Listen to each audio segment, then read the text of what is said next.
So ayan guys, no. So kung ako yung tatanungin kung legit ba si Agribaron or trusted ba siya na investment, sa akin okay naman siya guys eh.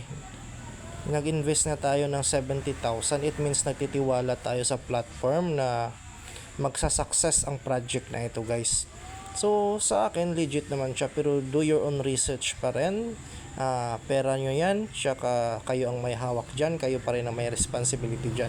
So sa mga risk taker lang, kung nagtatanong kung okay ba si Agribaron, sobrang okay niya guys, stable siya, maganda siya. Yun nga lang, take risk lang talaga tayo sa gustong, yun nga, yung mga sugarol talaga.